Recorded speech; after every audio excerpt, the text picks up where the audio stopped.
How to add blank lines in Word.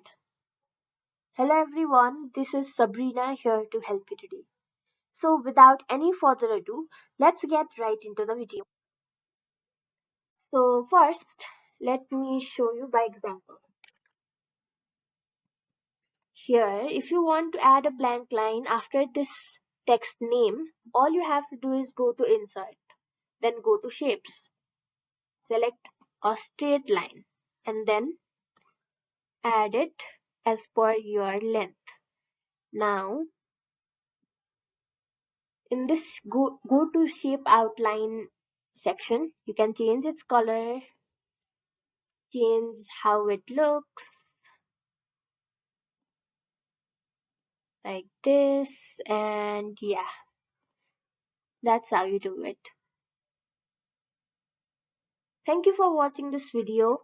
Make sure to like, share, and subscribe to our YouTube channel. If you got any questions, comment them down and I'll catch you in the next one.